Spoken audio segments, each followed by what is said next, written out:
Assalamu alaikum. My name is Dr. Jonathan Brown. I'm a professor at Georgetown University in the School of Foreign Service. And I teach classes on Islamic history, Islamic thought. And I also work with Yaqeen Institute. I've been Muslim since I was 19, so that's why I'm appearing here. I'm happy to meet these young men and just answer their questions. Which historical thinkers have been most influential on your intellectual thought?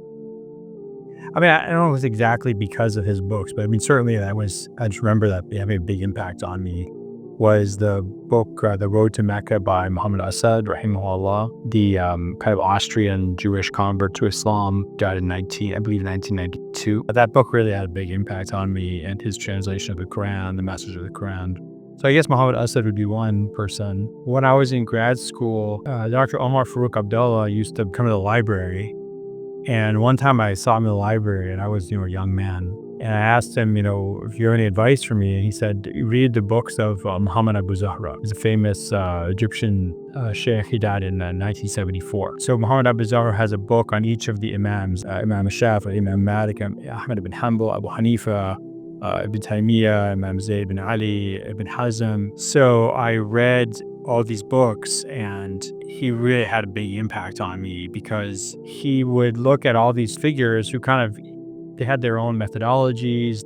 Sometimes they disagree with each other, but instead of kind of arguing with them or being polemical, he would try and see why each one answered questions the way they did. Like, why did Imam Shafi'i think this way? Why did Imam Abu Hanifa think that way? And he would sort of bring you into their world and show you how they thought they were protecting and advancing the message of the Quran and the Sunnah, like how they were trying to serve the Muslim community. And so that really had a big impact on me. The idea that you don't look at Islamic history as like a series of arguments or kind of debates, but rather as looking at people who are all trying to accomplish the same task. Even though they might disagree in some ways. And that had a big impact on me. And then I kind of figured, I realized that he had really been influenced by Shah Wali Allah Dehlawi, the famous Indian scholar. He has a book called Al-Insaf fi Asbab al-Ikhtilaf, I think it's called, the kind of dealing justly and fairly with the causes of disagreement. And it's like an intellectual history of the early Muslim community. And the way he looks at as the Muslim community matures in the first maybe 150 years, he shows you like how different Muslims, because of where they settled and what they encountered, they had different anxieties, concerns, and how they tried to preserve the message of the Quran and the Prophet Muhammad, and then also try to teach Muslims in these new environments they were in. It was kind of Shah Wali Allah's vision that had really influenced Muhammad Abu Zahra. And so I realized like that kind of chain of that tradition of thinking really had a big impact on me. That's what I've tried to do in my work, is really to see Islamic history as like a theater of examples of Muslims dealing with questions, and that we can learn from what they did in the past. What are the biggest obstacles you face as an academic activist when advocating for Palestinian cause? Well, I don't actually think I face a lot of obstacles as an academic. 10 years ago or 15 years ago, I would have said that it was like a very intimidating environment to be in, that if you kind of advocated for the Palestinian cause, it could really affect your career. You wouldn't get jobs, you wouldn't get promoted, or you get in trouble with your university. But things are so different now. I'm not saying it's different in all areas of American society, but certainly in the academy, it's maybe one of the places that it's safest to be critical of, the Israeli government, of American foreign policy. Because I think one of the byproducts of the sort of Black Lives Matter, like kind of George Floyd, racial reckoning, suspicion of law enforcement, and maybe kind of just political orthodoxy, is that a lot of ideas that were previously really suspect are now embraced. In the academy is maybe one of the places where you're safest in criticizing Israeli government or American foreign policy. What are your main takeaways from comparing classical Islamic sciences to Islamic studies in Western academia?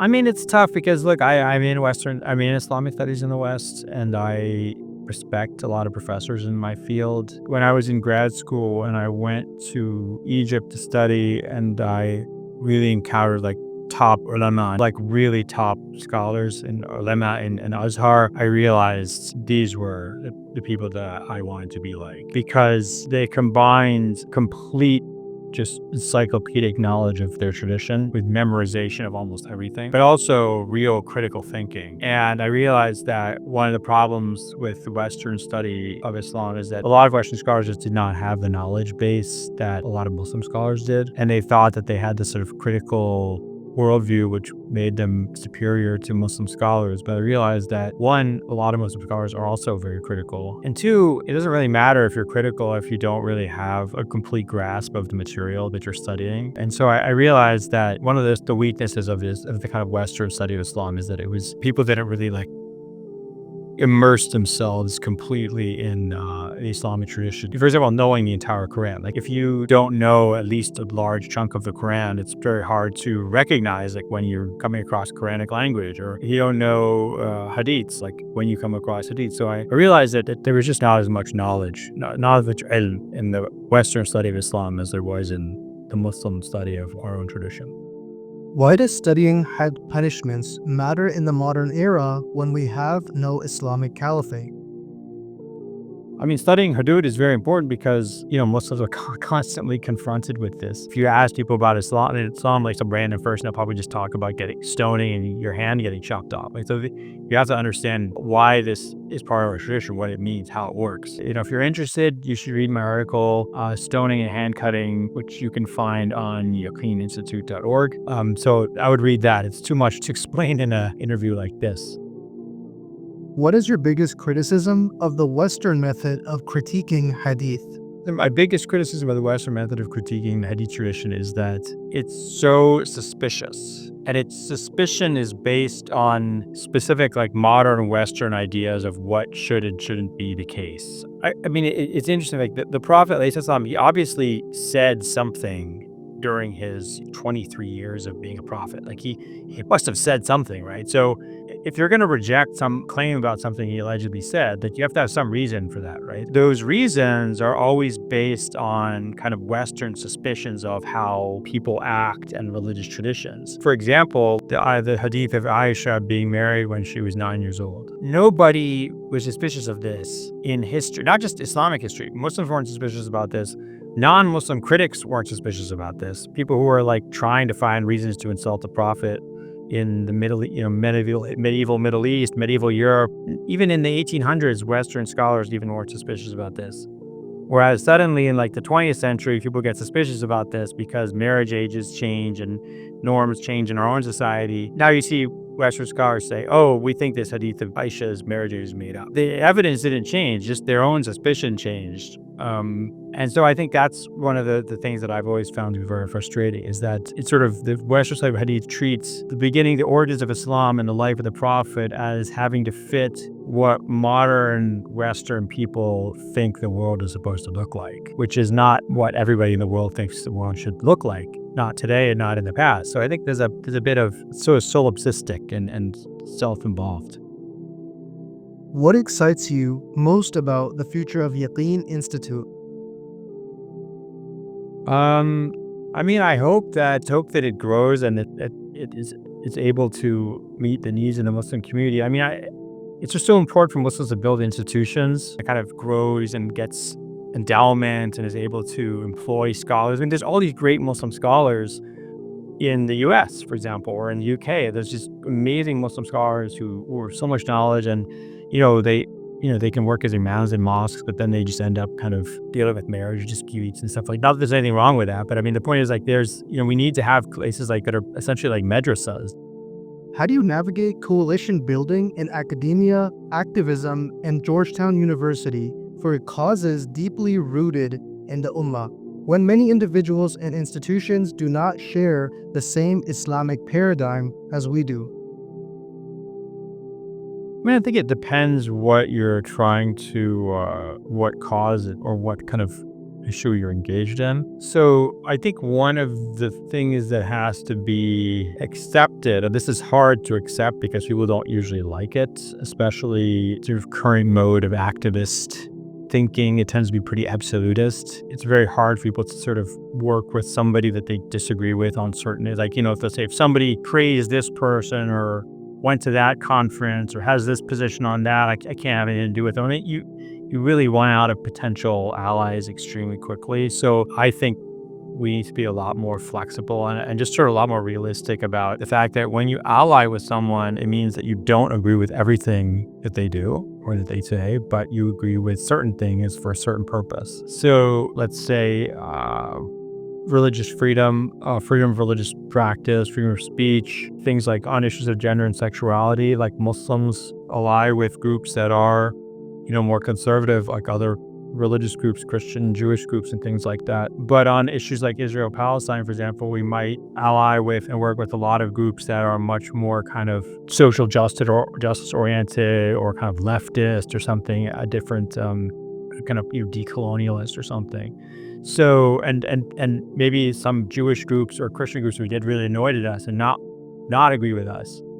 But you just have to be mature enough to say, look, we agree on these things, we disagree on those things. We might find ourselves on different sides of a debate at different times, but that doesn't mean that, the other thing that we're working together on isn't important. So I think it's really hard because not only does it require a sort of degree of ability to kind of compartmentalize on the part of Muslims, but it also requires that from the other groups as well. To be totally honest, like the extremism in these issues is a lot of times not from Muslims. I mean, if you look at things like kind of gender and sexuality issues, other people on this, other groups can be like way more radical than Muslims in the sense of like, refusing to deal with anybody who has X position or Y position. So, I mean, this is a bigger problem in our society generally, which is that it's sort of extreme fragmentation, polarization, and that really hobbles coalition building. What Muslims can do for themselves and to contribute to this overall context is just to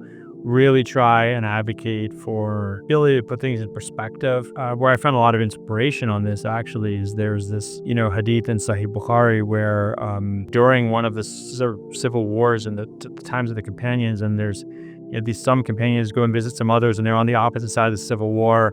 And they're just really, you could tell there's complete disagreement with one another. But then, the adhan calls and they all go up and they get together and they pray together. I think the fact that Muslims, even if they disagree with each other politically, like, some guy is going to lead the prayer. I might disagree with that person really strongly on a political issue, but if he happens to be the person leading the prayer, I'm going to pray behind him. And, we're still Muslims. I think to really like have a sense of perspective and the ability to not let your strong feelings on one issue control all your potential relationships on other issues. I think that's important. Based on your historical knowledge of the Ummah, what do you believe is the end goal of politics for Muslims in America? I like the U.S. I think U.S. is a nice place to live because ideally, you and your family and your community are kind of left pretty much alone to teach your children and yourselves what you think is good, to practice your religion freely, to educate yourself, to speak freely. And I think that's really valuable. Objective of Muslims should be to help to preserve a society in which people are free to believe and practice their religion within a political system that is committed to this kind of diversity, strength through diversity, and diversity making strength. And I think Muslims should do da'wah. Like, we should tell other people why we think that it's good to believe in God, follow the sunnah of the Prophet, Islam. We should really be committed to a country that respects and defends disagreement, diversity, and freedom of speech, freedom of religious practice. That is very important. In light of recent Islamic movements, what does the future of political Islam in the Muslim world hold? Yeah, I don't know, man. The spread of kind of what you could sort of call like techno-authoritarianism in some Muslim countries is really terrifying. The extent to which like the space for public life, for civil society, for scholarship, for just creative thinking is just suffocated in a lot of Muslim countries for the sake of just the state controlling everything and having absolute security. It's extremely depressing. And And yet a lot of those same societies are just, they're buying people off with just hedonism, empty hedonism. It's just that's no way to live. And I feel bad for people, places. But at the same time, I don't know enough about the challenges that these people face, and I don't face them myself, so I feel pretty fraudulent saying what I think other people should do. But I certainly feel a lot of sympathy for the Muslims living in these places. Thanks for watching. Hopefully my answers were semi-coherent. Go to YaqeenInstitute.org, watch Dr. Omar Suleiman's videos and Avamar Henger's videos. You can read my articles, and you can go to my website, drjonathanbrown.com, or you can look at my Twitter. I always make the jokes, I think.